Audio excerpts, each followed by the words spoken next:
Good afternoon and welcome to this Bright Blue event, Global Britain Doing Good, Doing Green, in partnership with Crack the Crises. The Crack the Crises Coalition comprises 75 organisations from across the UK who have come together to help tackle COVID, injustice, climate change and the nature crisis globally. As part of their international work and advocacy, Crack the Crises are asking the UK government to play a leading role in building a fairer and greener world.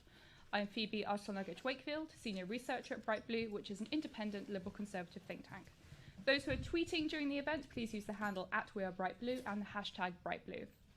This year, the government decided to cut spending on foreign aid to 0.5%, moving away from the 0.7% commitment, an announcement greeted with opposition from aid agencies and from parliamentarians, including Conservative MPs. The government says that the economic burden of our national response to the COVID-19 pandemic is behind the decision and has defended itself by pointing out that the UK remains one of the largest aid donors in the world, that they are aiming to return to the 0.7% target when OBR forecasts are met. But at the same time as reducing overseas aid spending, the government is using COP26 to position itself as a green world leader, and it's the world's poorest who have most felt the effects of COVID. Is this really the time to be reducing spending on overseas aid? Furthermore, China's Belt and Road Initiative continues to be influential worldwide. Can we offer developing countries a credible green alternative alongside humanitarian work? Here today to Doing Good, Doing Green. Afterwards, I'll get the discussion going, and then you will be able to pose your questions to the panellists, both if you're here in the room and also if you are watching at home via YouTube. Under the video, there's a Slido link, and you can use that to pose questions to the panellists. Just use the code BRIGHTBLUE2. So today we're joined by Tom Tugendhat, Chair of the Foreign Affairs Select Committee, Cindy Yu, Broadcast Editor at the Spectator, and Ghani, who is a member of the Business, Energy and Industrial Strategy Select Committee. Welcome, everyone. Tom, can I ask you for your 5 minutes? Thank you very much. Look, it's a great pleasure to be here, and when I get up and leave at 45, do forgive me. It's not because I'm not interested. I overcommitted myself and have somewhat made a mistake, but there we go. My apologies in advance. I'm delighted to be here talking about the green agenda that we're discussing, because the real challenge that we've got today is to do with inclusivity. Now, it's not a domestic question there, but actually that is not, to put it bluntly, an inclusive agenda. That is actually a centralised agenda, or rather a centralising agenda, based on the power of Beijing and its attempts to control in various different ways. And the alternative that we've got to offer has got to be something that really does recognise individual rights and indeed national rights around the world. Now, the G7 has started talking about this, and the G20 talks about it in a slightly different way, given that China is a major member of the G20. But they have started to talk about it because what they're actually trying to address is how do you build in world trade along with a green agenda? If you don't manage to do both, what you end up doing is you end up making options that leave some people out and leave many people poorer. So the challenge is, how do we do it? Now, I think there's an awful lot that we can do. And some of it has already been started. The Prince of Wales and the President of the French Republic are working on something called the Green Wall, for example, which is an attempt to introduce not just green policies into the Sahel and to try and preventing the desertification, or rather the spread of the Sahara Desert south, but is also about tying together different rural economies in that area that is so contested. Our own government has tried, however, is to get it a little bit further from simply a D10 to a DX. And the X is because it needs to be a group that is growing. It needs to be a group that sets up principles of inclusion, recognising rights, and indeed shares the different agendas of a greener, fairer economy. Now, it can be done. It can be done so long as we recognise that our money is not just about our profits, but also about providing opportunities for others. And one of the areas, and this is a very specific example, but I hope it points to a wider area of growth or work, is looking at different economies like Ghana or Nigeria. Now, I pick on those two for the two simple reasons. They are incredibly buoyant economies. They are massively growing. One of the reasons, of course, is they have very, very young demographics, depending on who you believe. Anywhere between about 70 and 80% of the populations of them are under the age of 30. They have hugely entrepreneurial societies, which are demonstrating the kind of imagination and creativity that, frankly, Manchester and a few other cities demonstrate, but not everywhere in the UK does yet.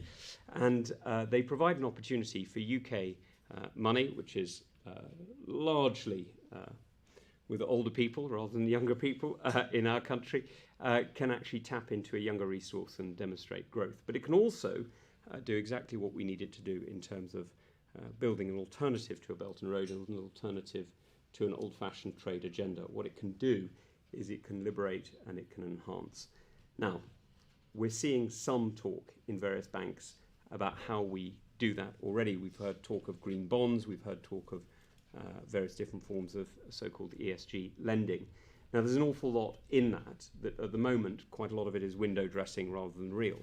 But if we can find ways, which, by the way, we can, of making sure that the money that we invest into countries like Ghana and Nigeria develop not just individual rights, but also recognition that communities matter, that care for the community matters, and that care for the environment matters, which are all issues that many Nigerian people will talk to you about if you give them 5 seconds, you will find that actually this is not something where we're pushing against a local drive, but actually encouraging and indeed supporting it. So I've been asked to speak for 5 minutes, and I think that is 5, so I'll stop there. Thank you very much, Tom. Cindy, your 5 minutes. Yeah, sure. So I think mine coming after Tom is actually quite good because it's slightly different to what Tom is saying. So just looking at what the G7 was talking about earlier this year, we heard things like Build Back Better World. We heard things like the Clean Green Initiative. These are the options, the ways forward that Tom mentions, that clearly the West has started to think about, which is great. But since Cornwall, we've not heard much on these actual buzzwords. In some ways, they've become kind of global equivalents to our own levelling up agenda, potentially, where, it's a great slogan, it's a nice word-sounding topic. B3W, it looks like Biden's doing something. But what does it actually mean? And in the months since, we haven't heard that yet. So what could it mean? I just wanted to touch a little bit on the things in which that it could do better than the Belt and Road Initiative, and the limitations for something like that. For one, the Western alternative to the Belt and Road Initiative wants to be more ethical in its lending. It wants to be more environmental in its regulations. It wants to be more transparent in how contracts are given out. All of these things are criticisms that you can levy at the Belt and Road Initiative. But that will have a trade-off with geopolitics, because if you're telling developing countries around the world who are going to be less than transparent because they're developing politically as well as economically, that unless they fulfill certain environmental transparency regulations, you're not going to give them this contract to build a hospital, how much is the potential reward of your project here compared to China, who will say, actually, you know what, we don't need all these strings attached. We're going to give it to you anyway, as long as you sign up for this loan. So that's a trade-off. It's not necessarily a bad thing, because it means the projects that the West endeavours on are going to be better quality, higher quality ones, potentially with longer, with more longevity as well. But it is something worth thinking about, that if we want to use this as a geopolitical counter to China, how strict are we going to be with our regulations? The second thing is, where's the money going to come from? We're talking in the year when, as Tom and Nuss, as the foreign aid budget is being cut because of COVID. China has poured $4 trillion into the Belt and Road Initiative since its inception. 4 trillion. I mean, that's a number that a lot of people who are politically minded find hard to comprehend, but it's a lot of money, and it's not something that I can see Western politicians, but maybe do correct me here, getting past electorates in this moment in particular. And if you look at Copenhagen, which is COP16, the last time this happened, there was $100 billion committed every single year from the West to help with these sort of environmental projects in the developing world. That target hasn't been met, and that target was 5 years ago. So money is an issue. We also need to think about politics back home. So when you look at vaccine diplomacy, for example, for the Chinese, because of this zero COVID policy, people are more complacent about vaccination, but also B, it doesn't have to deal with public opinion as much when it's giving out its vaccines, whether it's selling them or donating them around the world in the same way that we do. And we're talking about booster shots in the UK right now. Gordon Brown, or try that he might, is talking about vaccine equity, but there's not much bite from that. So how much do we really want to share Western resources to counter China in a relatively abstract way compared to funding for the NHS, or compared to protecting our own in terms of booster jabs and things like that? So I think in many ways there is evidence that we don't have the kind of largesse that China can afford. and I can see Tom jotting down his notes, so looking forward to hearing his thoughts on that one. But without a proper, changing of mindset, I think, and I don't see that mindset changing coming yet, although of course this could be the watershed moment.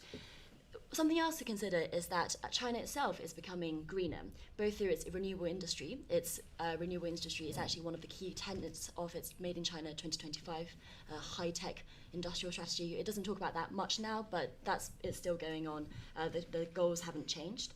And also through the Belt and Road Initiative. So this year, last month, it announced that it would no longer fund new coal plants around the world. And that's following saying to Bangladesh that it won't fund any more of its own coal plants either. So the question is, we've been talking about telecoms and nuclear in terms of Chinese involvement in the West, but I think renewables could be the next one. We're used to thinking of China as a big polluter, but China is also looking to secure its own energy source through renewables.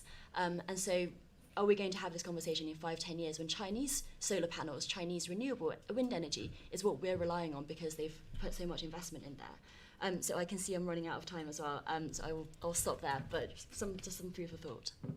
Thank you very much, Cindy. Nusrat, your 5 minutes, please. Thank you so much. I'm really delighted to be here, and a bit like Tom, I'm going to have to leave a little bit earlier than required because I too have overcommitted myself today. It's interesting that we're talking about global Britain, and the only country that's been mentioned by both speakers is China. So somehow there's no getting away from China when we're talking about global Britain, and for Tom and I, there's no getting away from China every day, as we've both been sanctioned by China for just trying to raise issues around what is global Britain and how we promote our values and increase trade prosperity around the world. I was on the train when the Secretary of State for Foreign Affairs was speaking. It seems like she delivered a fantastic speech, and there's nothing in the content that I could disagree with. It was interesting that she mentioned AUKUS as the term more than any other term, I believe, according to Twitter, so forgive me if I'm wrong. But I think there was one thing missing in the speech. I haven't read it, obviously the script is just going off what the commentary was, and that would be confidence.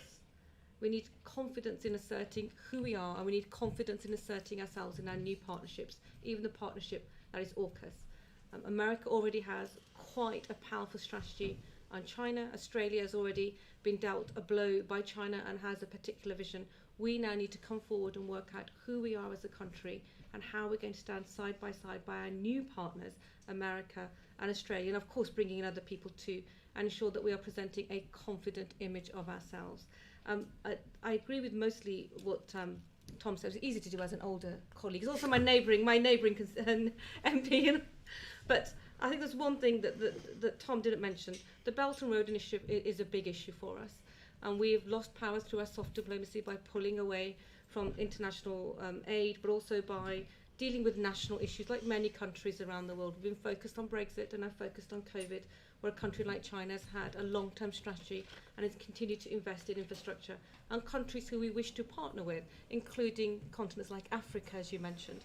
And I'm a little bit anxious that we somehow have this 1950s attitude still, that Britain can just turn up at the 11th hour and somehow, because people can understand our language and look at our smartly dressed men, they're going to somehow bow to us and say, this is a country we want to partner with. And considering what's happened in Afghanistan, it shows that the West is very much in decline, and we need to have long-term infrastructure investment with countries that we need to have with us, that we want to trade with us, and also help promote our values focused on democracy as well. Just a couple of options I hope that we can open up the floor to. We need to be fundamentally more creative in how we deal with international development, foreign affairs, or even security issues. We've talked about making sure, but there's been conversation about development bank. How do we link that into infrastructure, I would argue. We also need to look at how we ensure that our foreign affairs strategy, Department of International Trade, our Defence Department looks at strategic interest, and we have absolute 10, 15, 20-year, 30-year programs or investments in place. Otherwise, our word won't be worth very much if we're seen, as China declared to Taiwan, one-night stands, when they said to Taiwan, do you want to be the West's next one-night stand when we moved out of Afghanistan? So we've got a lot of damage to undo. There's a couple of hits that we could deliver right away. When we're talking about soft power, when we're talking about building back better, or building back home, or building back local, there's one little chink in that, is that we need to be far more resilient in this country.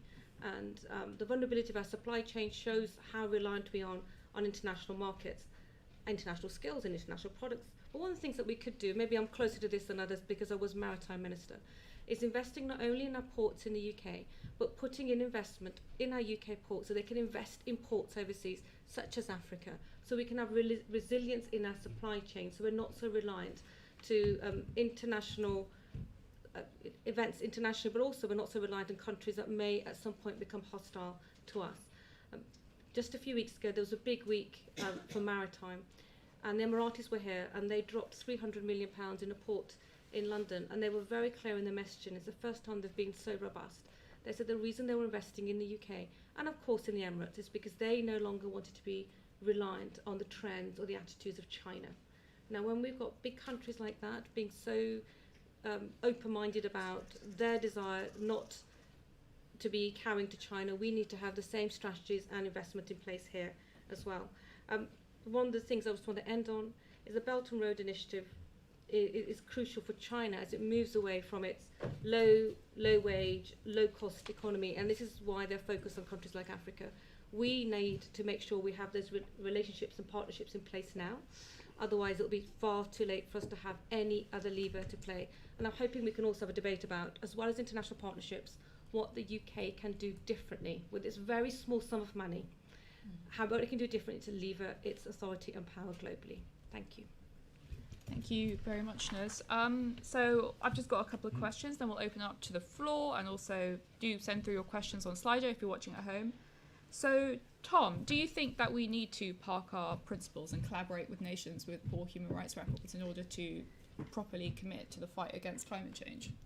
I think we need to recognise that not everything that we do is by government. And forgive me, this is one of the things I'm going to pick up on Cindy, who made a very, very good point about the amount of Chinese investment, and Nuz, who mentioned quite rightly the AUKUS deal and the military element, is that the difference between our investment overseas and China's, or indeed many other states, is that ours is very free market.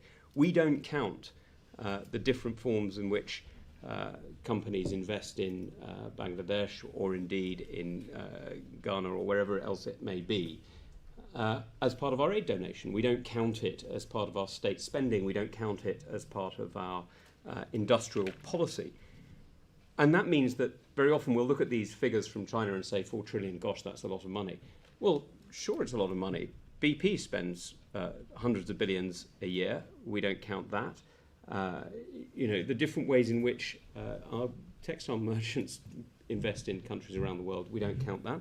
And we see enormous amounts of other forms of cooperation which we don't count in the same way. And I think we need to do so, because by counting it, we realise that actually what we haven't done in the last few years is exactly what Nuz talks about, is have the right confidence, have the confidence that actually what we're doing is we're partnering with 70-80% of global trade through democratic and free countries. What China is trying to do is to, quite understandably, leverage 15-20%, depending on how you count, of global trade into a controlling state. It isn't, it shouldn't be, and it won't be unless we back down and allow it to look like it is. There is, we keep talking about paper tigers. I think this time we should be more talking about a paper dragon. The reality is there's an awful lot of paper underpinning that dragon, and that paper is coming home to roost, as Evergrande and various other different forms of loans and investments are demonstrating. So I think we need to have more confidence in what we're doing. We need to recognise that the private sector is an absolutely fundamental part of any investment agenda, and certainly any green agenda. And the way in which companies are dealing with ESG and other forms of green investment today, and the pressures that people put on the UK, gives me enormous confidence, actually, for the future. Thank you, Tom. Before we go to my question, which I have for Cindy, I'd just like to say I told everyone that the code for Slido is bright blue 2. That's wrong. It's just learned. It's bright blue 3. So yeah, sorry if you've been struggling to ask a question, you should be able to with that code. That's bright blue 3. So Cindy, China yet to confirm attendance at COP26, I think. Interesting to hear a bit about that, and also, do we need to think about other sort of forums for collaboration, dialogue around climate change that we need to be opening up with China? So I think I'm right in saying that it's President Xi who hasn't confirmed attendance. Yes. Sorry, yes, that's and correct. I would be surprised if China doesn't send any representation at all, for the reasons that I set out, that China itself is looking to be economically interested in being a leader in the renewables industry globally. In terms of why President Xi isn't coming to COP26, though, I think there's a potential in the West to misunderstand that, and what I would say is actually is more likely because he's 68, close to 70. He hasn't left China since the pandemic started. Speak to journalists in China who have gone to briefings with the president since the pandemic started, and they have to go through a week of quarantine in hotels before they even are in the same room as him. And even during the height of the pandemic, he spoke to the Wuhan doctors via video link. So this is a man who is trying his best not to get COVID. Doesn't speak of confidence to me. And so I wouldn't take it as a snub in that sense, that he personally is not coming, because literally the whole of Beijing has been cocooned in a COVID bubble since it started. In terms of conversations around with China, well, I was quite interested actually that Tom, you mentioned the private-public split, but I would be interested in whether you think that it is okay to cooperate with China on these things, given that human rights track records, especially on, as we know now, with solar panel supply chains, it's really coming to the fore. That kind of conversation. Personally, I would love to see more conversation, more communication around the world, and I'm not sure conferences really are the best way forward. I mean, I don't know how useful they really are, but if it's as a signal of commitment, I guess that's useful. But yes, I mean, I don't know, Tom, if you think that's even a good idea. That is it okay to use Xinjiang-made solar panels?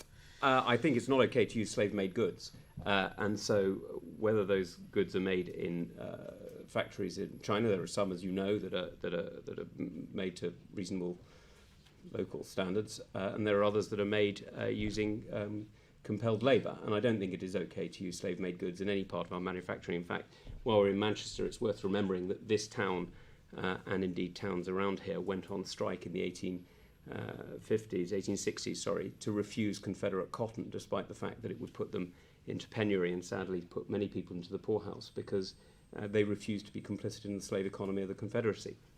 And I think that the UK has got a very admirable record of standing up against such practices for now almost 200 years. So I don't think that's okay. What I do think is okay, however, is to have conversations with China about the threats that apply to us all.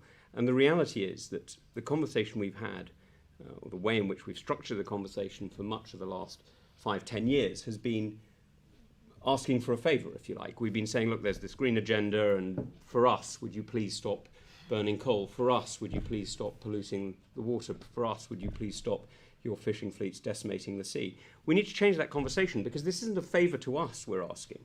If you see the desertification of northern China, that's not a favour to us, that's a favour to China. If you look at the pollution riots in cities across China, it's not a favour to us, it's a favour to China. If you look at the salination of the eastern seaboard, and what is it now, 147, 8 megatons of rice that is grown inside China, and only 1 or 2 megatons are imported, that's going to reverse very quickly if they don't stop that salination. These aren't favours to us.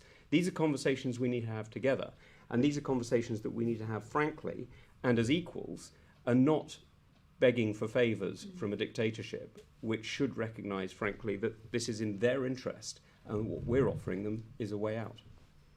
Thank you, Tom. I've just got a question for Nusrat, actually. So, unless you'd like to come in on anything that's been said before. No, and I think the interesting thing is that I'm not surprised that there isn't going to be a huge, potentially diplomatic presence from China at COP26. I am surprised that we continue to ask the same questions and have the same relationship, assuming that China's going to act any differently, and it hasn't to date. China will do what it thinks is fitting for China and its version of the world order. And we just need to wake up to that and work out, if we think that in 30 years' time that China's going to be the leading economy and leading power, who are we? What levers will we have? What ground are we prepared to give away? And what ground will we say we're not prepared to give away? And when you talk about having products to help us deliver on the green agenda, will we continue to use products from Xinjiang? Why would we do that when we don't allow anybody else on the planet to have an ongoing genocide involved in manufacturing goods for us to deliver a green agenda? Why do we give one country a get out of jail free card and we don't give anybody else either? And this also is a domestic issue. If we're trying to build back better and we're encouraging firms to meet certain standards, certain requirements, and to be transparent about their auditing and their supply chain, why will we say, you reach this 100%, but it doesn't matter when China floods us in the UK with products that are cheaper, made through slave labour and undercutting the business that you're beginning to deliver? It just doesn't make sense why we have to give China a constant get out of free card knowing what the outcome is going to be. China will do what it thinks is right for China. We need to work out what is right for us, and we still have another confidence to work out what that is. Thank you. Do you want to come in on that? Cindy? Yeah, I'd be fascinated to hear what Nus thinks about what that means with cooperation with China then. If China says, well, you're not going to have any of our solar panels if you don't want them. We're not going to move them out of Xinjiang to be produced elsewhere. But you're not going to have our climate cooperation in other areas either. Not to say the solar panels are that important. It's just one example of where, the goal of tackling climate change comes up against the moral principles of the standards that we want to hold other countries, as you say, all other countries to. So I don't know what... What's interesting, because you're assuming then that China will admit what's happening in Xinjiang, even though it's denying access to the United Nations and denying access, like Tom and myself. Well, it has admitted it. It just doesn't call it a genocide. But it won't even say it's an open prison, which is what... So it's interesting. They will have to come to a place where they admit that they can only help the rest of the world meet any targets that it signs up to if we allow modern-day slavery or even genocide, which was what was determined by the House of Commons, within the process. And at some point, I would hope enough countries like ours will say no, because that's not the way that we function. It will just undermine every international institution and international law when it comes to a dozen things, let alone on human rights. So I just don't think that is the situation that we're in. If you just look at the environment, for example, the amount of data that firms have to produce now, you would have argued 10 years ago was impossible. And the amount of work the firms are doing to compensate for the impact on the environment, 10 years ago you would have thought that was impossible. This is where we are at with China. We don't give in, and we don't say that the rules that we have for the UK and the rest of the world don't apply for you. We just have to work with them. If we can't have these products manufactured in Xinjiang, they can be manufactured elsewhere in China or elsewhere in the world. I'm not saying we stop, we're just saying we have to make it clear that there are basic fundamentals and basic standards that we expect. Thank you, Nusrat. Tom, has the experience of the pandemic and the impact that it's had on the world, has it changed the way that you think the UK government should pursue aid? Pursue aid, the strategy that we have currently? Well, I think it's certainly clarified some areas. I mean, I think for all of us, the interconnected nature of the world has been made. I mean, if you didn't know it before, which I think many people did, but it's been brought absolutely clearly home that Wuhan is intimately connected to Manchester or London or even, God help us, Kent, the finest county in the world, as you know, and the where. Because what we've seen is the absolute connection between the actions of a community thousands of miles away and the impact on our own economy, on our own society. We've seen it very clearly. And I think what it's brought home in that sense is that, yes, aid is not simply about helping foreigners about whom we know little, but actually it's about investing in our own protection. I mean, one of the greatest strengths that any country can have is strategic depth, and countries are constantly trying to achieve it. The only country that doesn't try to achieve it quite so obviously is the United States, but that's because they have an ocean on either side. For a country like the United Kingdom, where we're so connected, not just because we're only 20 miles off the local landmass, but also because places like London are so fundamentally international, getting strategic depth is really hard, and in fact in environmental terms impossible. And certainly in pandemic terms, completely impossible. So what we need to think about aid as is achieving that strategic depth. And to bring back to a point that Cindy was making as well, how do you achieve that when you've got markets that are 80% dominated by countries that may use their hostile, or rather very nationalist intent against our interests. And we saw this with PPE, as you will remember, in March last year. But we're also, sadly, likely to see it in battery technology, 80% of which is at the moment made in China. And we're likely to see it, as Cindy quite rightly says, in things like solar energy. And all of this is arguing for is greater resilience. Now, resilience doesn't mean that it has to be made by you in some sort of whittling workshop with wattle and daub and all the rest of it. No, it means having trusted suppliers who you can actually work with and know that they're going to be there tomorrow. And that's why, of course I'm delighted that we're building a battery firm, a sort of Tesla-type battery plant here. I can't remember where it's going. It's Teesside. Everything's going into Teesside these days, isn't it? So I know we're building something there, and that's fantastic. But I'm also delighted that Tesla are building a battery plant near Berlin. I'm also delighted that the French are upgrading nuclear. And by the way, I hope that they're going to be upgrading our nuclear very soon as well. I think there's an awful lot that resilience means, and mostly it means working with allies and making sure you have partners you can trust. Thank you, Tom. I've got a question for Nusrat before we open it up to the floor. So there's polling evidence that the public did support the overseas aid cut. And Sir Alan Duncan said in the Bright Blue magazine, which audience members will conveniently find in these tote bags that they have there, he said that the cut was a cynical ploy to please a certain section of the electorate. Do you agree with that? No, I think it was just a complicated time for us having to deal with COVID. The government had to make a decision, and it took this decision.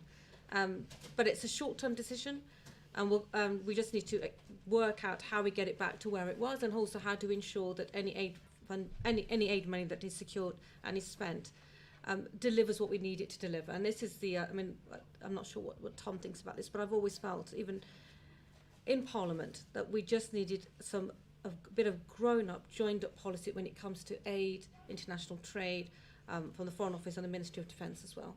So there just has to be a bit more of a strategic overview, and hopefully with all of us working on this, so we can ensure that when aid does return to the value before, that it is far more, it is directed and delivers the sort of response that we want. And also we can work harder to explain to our constituents up and down the country why it matters. And Afghanistan is a particular point, whereas, there's been so much coverage about the women in Afghanistan, but the work that was being done through our aid and through our soft power was fundamental in saving the lives of women and girls in Afghanistan, to the point where we had 69 sitting female MPs, to the point where infant mortality wasn't the highest in the world, where young girls had access to education. And why that matters to us here, a secure, stable, and potentially a country that offers opportunities for young people, means that our security isn't threatened in the UK. We're not as far away as America to Afghanistan as the UK. It doesn't cost a huge amount of money to travel to Pakistan. It doesn't take a huge amount of effort to get into Afghanistan if you're minded to. And the threat that the Taliban will now pose, not only to their own people, to their neighbours, but also in encouraging young people to become extremists, because it validates their view that there is an alternative to Western democracy if you hold that long enough, is hugely damaging for us. So politics is all about compromise. Sometimes decisions are taken and you don't have to support them 100%, but it's, if you don't, it's your job as an MP to try and bring the government back round, and that's what I'll be doing, and that's what Tom will be doing too. Thank you. Well, let's open this up to the audience. So do we have any questions? I'll just ask that, so there's a microphone, and please don't begin speaking until the microphone is right there. So let's have your question first. Microphone's making its way to you. Thank you. All the panellists talked about building trust and coalitions with nations, whether that's on China or to tackle climate change. In Liz Truss's speech, she talked about it was coalition of the willing or something like that. But the idea that we need to build partnerships across the world, and that's what Global Britain should be about, is a message I'm hearing. So on the aid cuts, sorry to bring it back to that, but do you think that has harmed our ability to build trust with these nations, or is that too simplistic? Is there wider things to consider? Would you like to take that first, Tom? I'm very happy to. Look, I voted against it because personally I saw it as more of an accounting trick than a real change. The reality is we are spending, or rather have spent, on the vaccines such extraordinarily enormous sums of money that could have been put under the aid budget, that we could have said that our aid budget was way over 0.7. We could have even argued that it was up to 1%, given the amount of money that we've spent on it and given what we've done with it. If you look at, for example, the AstraZeneca vaccine, forgive me, entirely different project. I won't talk about that one. If you look at the AstraZeneca vaccine, which is the Indian vaccine as well, and the intellectual property that went into there and the investment that went into there, that is a singularly enormous gift from the British people to the whole world. Now, if you look at how much money that cost, it wasn't cheap, it wasn't free. You could, if you like, write down all of that cost, or a hell of a lot of that cost, on foreign aid, because after all, there's 65 million people in the UK, and it helped a hell of a lot more than 65 million people. So even if you did simply as a per head calculation, you'd find that a lot of that money was effectively foreign aid. So look, I voted against it because I think it sent the wrong message. But let's not overstate this, okay? The UK is still one of the world's most generous aid donors. We still have extraordinary convening power, not just through the UN, but through many other international bodies. Our aid professionals, what used to be called DFID, but is now obviously part of the FCDO, are absolutely respected around the world. And, you know, I've heard from people in the last few months and, you know, how much good they do. So I think it's easy to be defeatist about these things. I don't think that's a sensible approach. But I do think it's important to recognise that we can make a huge difference with well-spent money that goes on things abroad in order to protect ourselves at home. You know, had Ebola got out of hand, frankly, the cost would have been significantly higher than the cost that was incurred in Sierra Leone. Had we managed to, forgive me, get the Wuhan virus under control earlier, we would have been in a very, very different position. You know, the cost of these things, I mean, it's insurance money, isn't it? If you spend early, stitch in time and all that. Would you like to come in on that, Nusrat?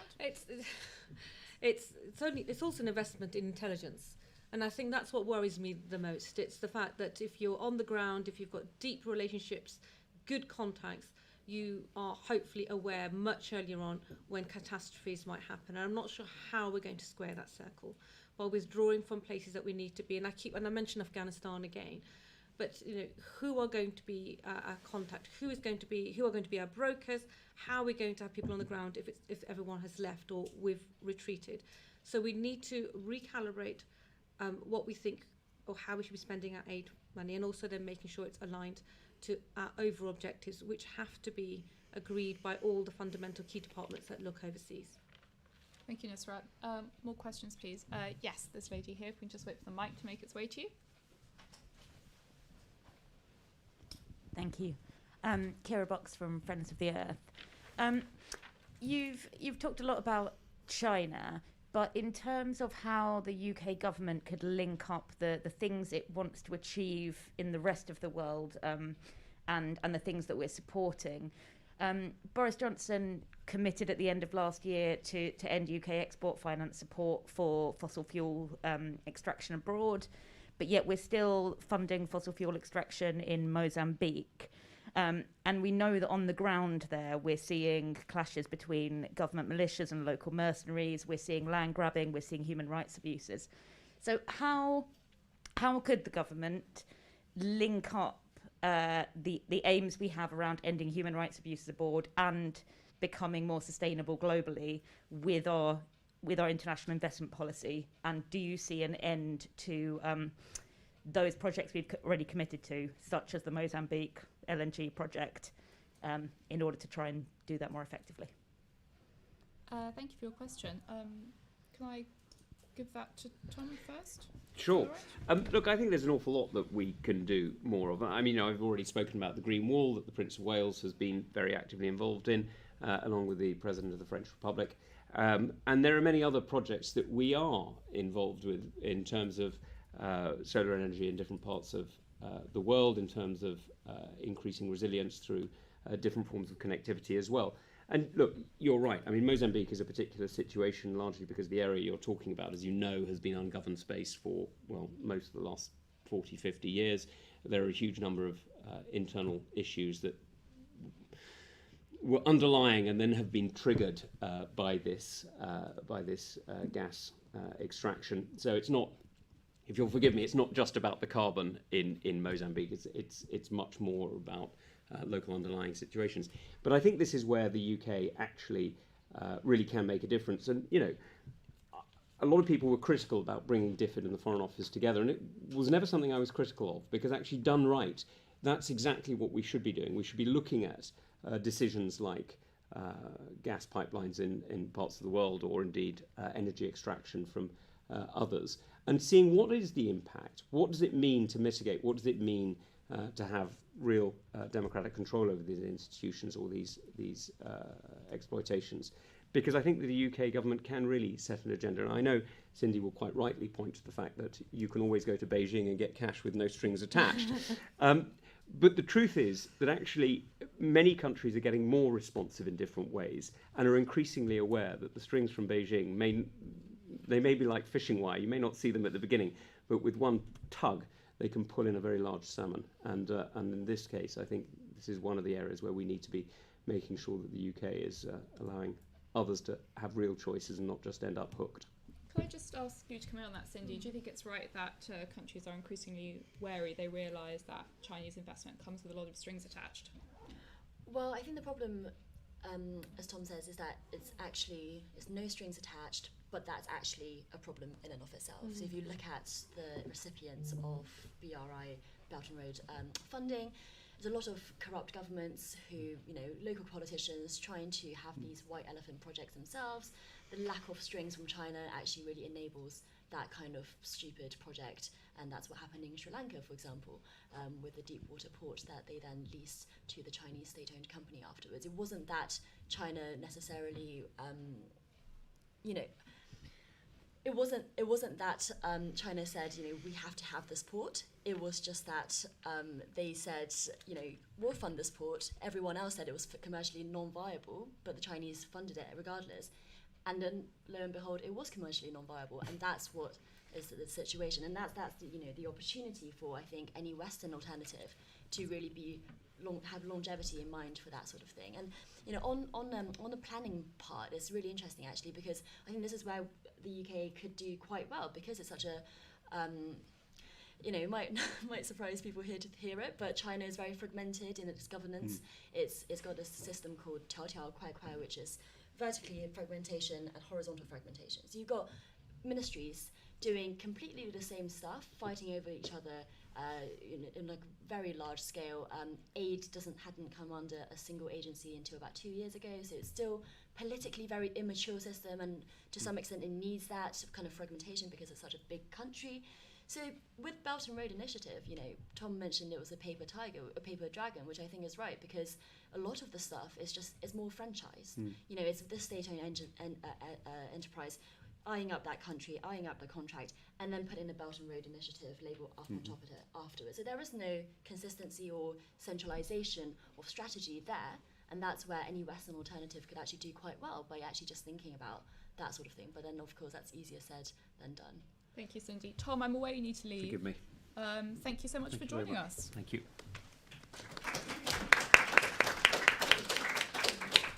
So let's open this up to the floor again. I think we have a question over here. If we can get the mic over there. Thank you.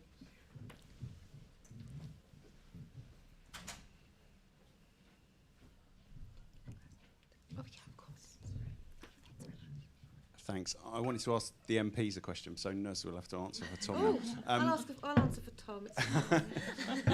You've got his proxy now. I just given what Tom was saying about voting against the aid cuts because they were an accounting trick, and given what you were saying about aid being a kind of sunk investment, and particularly in terms of Afghanistan, I was going to ask you if you were concerned about a piece that was on the BBC from the diplomatic editor, James Landau, over the weekend, saying that the Chancellor's planning some more accounting rules, not just on the development of the vaccine, but potentially on sharing of vaccine doses, and also on writing off historic debts to Sudan, which I think go back ages and won't actually require any money coming out of the Treasury because they're being written off.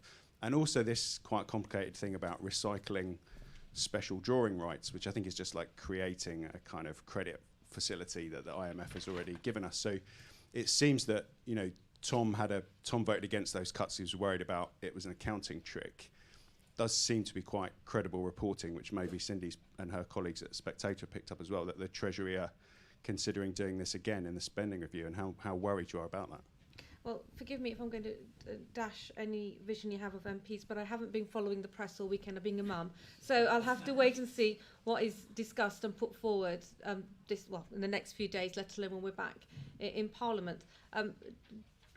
Governments of all flavours have used curious ways to account for money coming in and money going out, and that's nothing new, but we need to keep obviously a close eye on the moment because of the financial situation that we're in, but because of some stark choices that have been made, and colleagues have been challenged to make a decision which way they were going to vote, and a lot of confidence is put in the stall that when circumstances change there could be a different direction.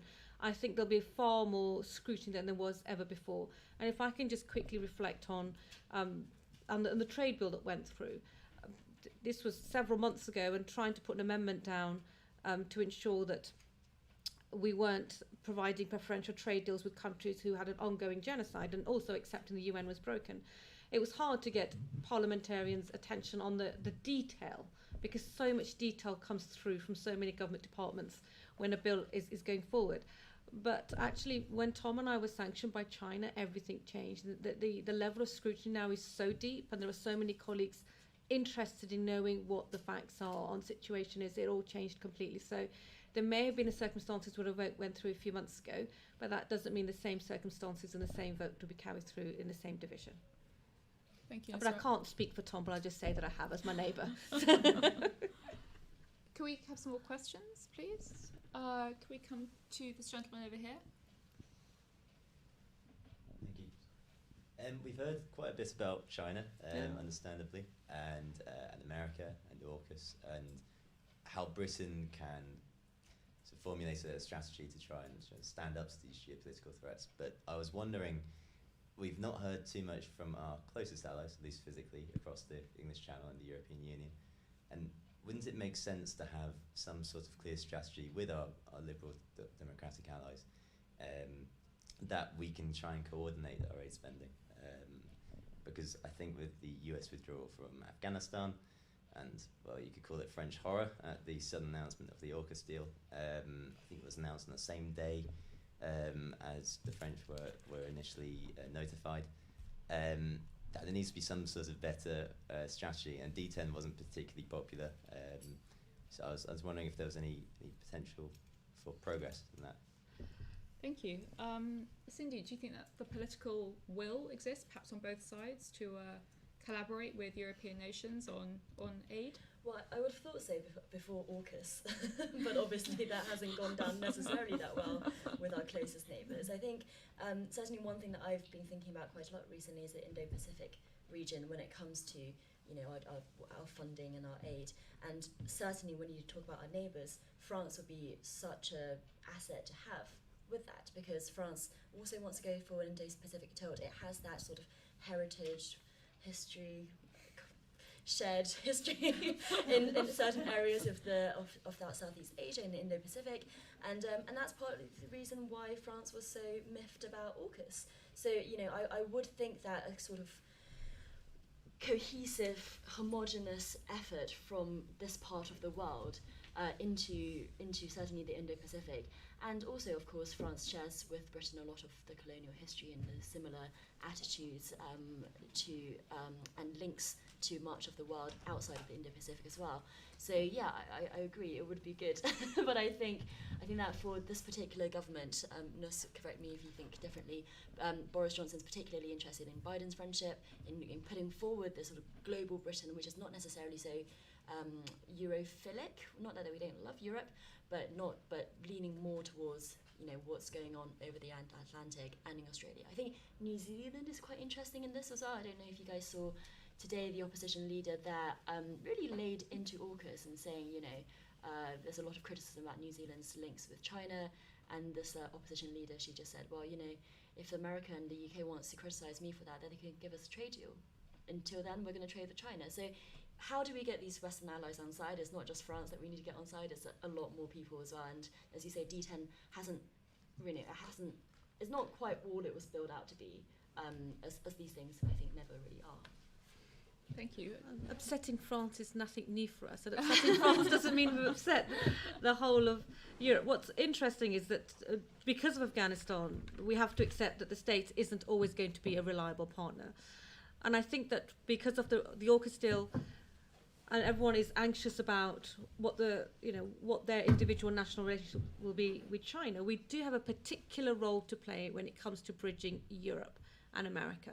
And I hope that we can rise to the challenge, that we don't think it's just the USA, that we can actually do both. And there's no doubt that because of Brexit, people have an assumption about our relationship with Europe, but that definitely is not the case. I'm one of the MPs that sits on the NATO MP commission, and I have a report actually, which I believe the French have been difficult about science and tech, because it has a module on maritime, unfortunately. But we are working collaboratively, and we have a particular role to play. And I think for many Europeans who have now met through NATO, they do see America a little bit more alien than they do us. So it's for us to win, and hopefully we won't throw this away. It's not just about aid, but fundamentally I think if aid spent wisely, but our partnership with them on countries that we're concerned about, it's going to be about gathering intelligence. We're going to have to respond, I do not doubt, with our European partners when it comes to issues around terrorism and extremism, just because we're closer to the country where young people are radicalised. So I'm hoping will rise to this and not fall into any more fallings out with France, and then maybe many jokes from the Prime Minister the next few days. Yes. Thank you, Nusrat. Thank you for your question. Some more questions? Yes, this lady here, if we can get the mic over. Thanks very much. Really interesting conversation. So I've got a question really about what you were saying, Cindy, on the sort of environmental impacts of some of China's aid projects, because it is definitely the case. I remember sitting in Kenya talking to a bilateral donor and them saying to me, China are just building literally railways through the national park, and there's nothing we can do. We don't approve of that, but China are just rocking up and doing it and offering all the money. And in the context of this sort of big cuts to UK aid, the West in retreat to a certain extent, lack of vaccine sharing and the implications of that, are we being really frank about how there is probably just going to be more environmental degradation because China's going to be there? And we are, building on your point, we are losing a bit the moral high ground as the West. And I think, China with the sort of big sums of money that they're offering, and are we being really frank about that? And have we kind of made an assessment of what that means in terms of sort of green agenda? Just love some more thoughts on that. Sure. Well, I think actually, as someone who grew up in China, when I was growing up in China in sort of a tier 2 city, the rivers were completely, they were so smelly. There was waste on the surface, just literally green and shiny. No river should be green and shiny. But visiting China in the years since, that's been completely cleaned up. And the reason I mention that is because I'm, relatively sanguine about environmental degradation if it means for growth in the short term. It's the way that China has come through. It's the way that those rivers of my childhood have been cleaned up now as it gets richer and as it gets more stable. Maybe it's not so popular thing to say in this room, but I do think growth comes at the cost of the environment in the short term. And for us in the UK and for many people in the West, we forget that. We forget about the cost that we paid in terms of the environment when we were growing, and now we're looking back and we're saying you can't do that, you can't do that. But actually a lot of the times, if it's a railway through the national park that actually connects 2 major cities and is valuable infrastructure, then I don't think that's a bad thing in the short term. And I'm hopeful and optimistic that as countries get richer, they then care about this sort of stuff more. So it's interesting that the Chinese have cleared up a lot of the air pollution, thanks a lot to Western pressure as well. But the Chinese senior officials have said in the past, air pollution is one of the environmental issues, or one of the key reasons why people go for mass protests. So governments realise that as people get richer, they care about the environment more.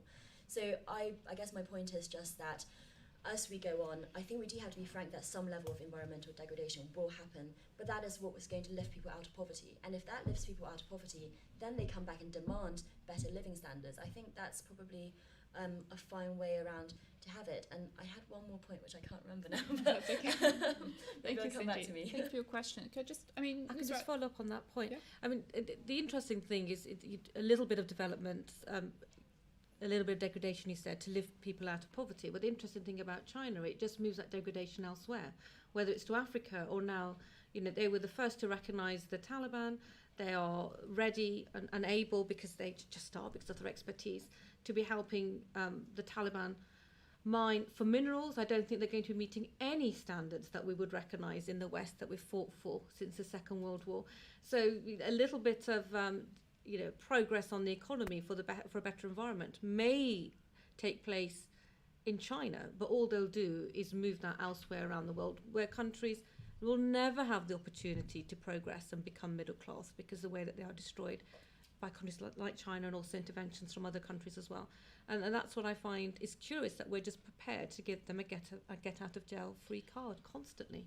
So I'm not sure that's so there have studies have been done about the economic impact of Chinese aid, and is no less than Western aid. Chinese aid, when it comes, also leads to the same kind of percentage point changes in GDP growth in the recipient countries as Western aid. Sometimes it's less long-lasting for reasons that we've talked about. But that doesn't mean that these countries are forever stuck. If you do have the infrastructure, if you do have the public health facilities, if you do have the education, countries don't just get stuck. And I wouldn't say China's using these countries as mines, because it is still stimulating the local economy. And this is a criticism you can levy at the Belt and Road Initiative, is that it doesn't do it enough. But that's not to say that it doesn't do it at all. And I think that, I think that as people who've grown up in the developing world, it's immediately obvious that economic growth in the short term is a moral good. It's not just about money. It is a moral good if your grandparents can live older, if you can have children who get to adulthood. If China can contribute to that, then I think that it's not quite right to say that China is just exporting its pollution, because China itself went through that in the way that I've seen. So I wouldn't say that growth is so impossible for these countries. Thank you. Could we open it back up to the floor? Have we got a question here? Get the mic. Oh yeah, fantastic. Thanks very much. So question again for Nusrat. You mentioned the genocide amendment to the trade bill. You mentioned 0.7, potentially we'll get back there. We're seeing growing amounts of support from within the Conservative Party for a rights-based, ethical, inclusive foreign policy and trade agenda. However, every time we get close to legislating on that, the government whips against it. The government undermines the kind of agenda that you're talking about. So I would love to hear from you. What will you and Tom and your allies within the Conservative Party, how will you inch the government get closer to actually deliver on a rights-based foreign policy and ethical trade agenda that you clearly champion? It isn't over yet. I mean, the point is when we put down the genocide amendment, we were starting from a zero pace. Eventually, the government conceded and offered up an amendment that met most of the items that we were seeking. Unfortunately, it excluded the Uyghur and China. But anybody else that was thought that they were being genocided against can come forward and put a case. And also, the government is now restricted in doing preferential traders with countries that are, one could argue, are involved in genocide, just not China and the Uyghurs. So we didn't win 100%. We moved from a place where we started with nothing. And the interesting thing is within the movement, within the party, is when you relate to constituents why and how it matters to them. And that's when it changes enormously. I have a very healthy association. I'm very blessed to have a seat that likes having a Conservative MP. But I cannot tell you how more educated they are on these issues, because the way I speak about it, the way I make sure it relates back to them, and the growth from within my constituency to keep moving on this issue is huge, and we need to then replicate that up and down the country as well. So it isn't over yet. It's always going to be a long battle.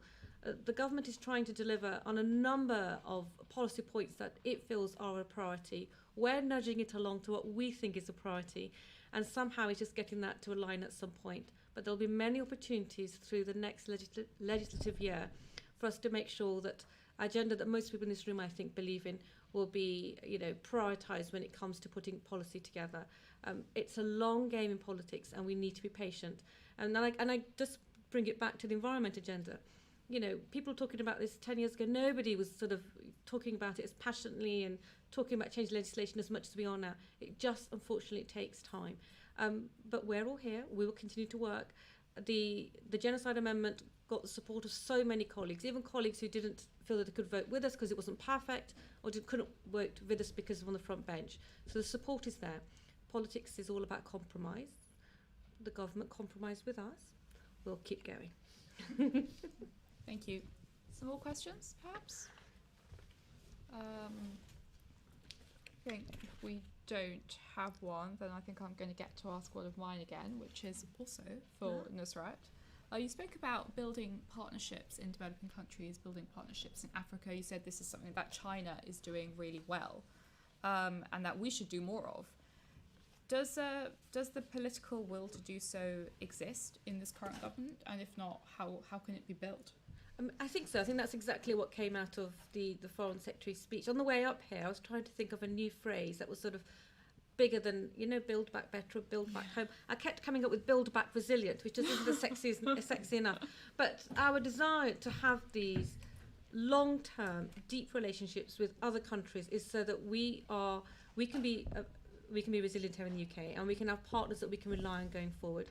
And that's the only way we can ensure that we're not stuck in supply chain jeopardy or having the lack of intelligence in parts of the world that we will no longer be have the hospitality that we once had because of the way that we exited. We need to be working with our partners around the world, and we can't do that with the small caucus that we have at the moment. So we need to go in and have these deep and longer relationships. And that can only be done by having an alternative to the Belt and Road Initiative. We can't do that by ourselves. There was commentary at G7. Let's see what happens with the states, because they've been quite formidable on this. And that's the only way that we can have an alternative, long-term, deep strategy, investment in infrastructure, investment in education, investment in institutions that understand and promote democracy and the rule of law is the only way that we're going to have any authority on the world stage 20 or 30 years from now. Thank you, Nusrat. Cindy, you spoke earlier about buzzwords and slogans. Thinking about COP26, obviously there's a lot of resources going into it, and the government's using it as a chance to position itself as a global leader on green issues. Are you quite cynical about it leading to real change? What's your feeling? Yes, I think I probably am. I think clearly net zero, it has to be met. We've talked about it so much now. It would be hugely embarrassing if by 2050 we're not at net zero. But what is COP26 trying to achieve in terms of we don't really have a list of demands, not that I've seen from COP26, and these are the KPIs that we're aiming for. And we saw from the G7 that it's nice to get everyone together, but what does that actually mean, and what comes out of it? And obviously, these things take time, so it's not a criticism. It might still come. But when we look at previous climate summits, they don't lead to that much going on. You get pledges from countries, and that's all well and good. But as I mentioned, with this $100 billion a year target, if you don't meet them, there's very little repercussion. So I think it's not really necessarily getting everyone in the same room that's going to get change, but I think everyone realising that they need to, as Tom was saying, maybe Ness, you were saying earlier, that this is not for China, this is not for the UK, literally it is for everyone, and to satisfy your own country's self-interest, you need to do something about this. And so once everyone's on the same page with that, I think then we can start talking, but I'm not sure that talking at the moment is getting us there. So I am a bit cynical, I think. Look at it, we're 2 years on from the last election at Conservative Party conference, and I don't really know what levelling up means. So I think buzzwords have a very long shelf life that we've just not really, you don't need to explain them very much. Thank you, Cindy. Nusrat, I'm aware you need to go. Before you do, I have a lengthy question that's coming from Slido, audience member, for you, if you think you have time. So we have an anonymous question that's come through. Thank you for your question. And it's for you. It says, we all recognise the importance of the pivot to the Indo-Pacific as the geopolitical landscape changes, but how do we ensure that we continue to engage effectively with Africa and the Middle East, which remain vital and have extensive historic ties with the UK? Well, I find it hard to believe that people think that we don't have good relationships with Africa and the Middle East.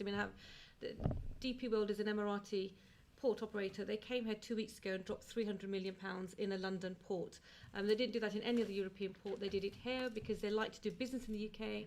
They want to move away any vulnerabilities from China, and they think the country for them to best focus their energy and investment in is the UK. So that relationship exists.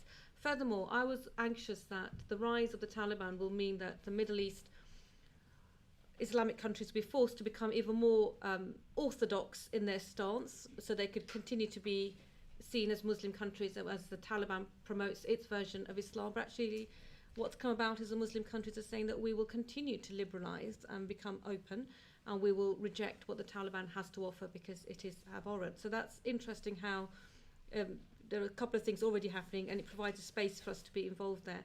And the same with Africa. We have had good and deep relationships. There has been a blip recently because everyone's been focused on their domestic issues, but we need to get out there. We need to get out there fast. We can't let any more time to waste. We've got to think more like China. We've got to invest deep, be patient, and be long-term. And that is the only fault that we have, is that the fact that we just want to value for money, value to taxpayers immediately, and we don't understand the value of long-term investment. Thank you very much, Sarah. Thank you so much for joining us.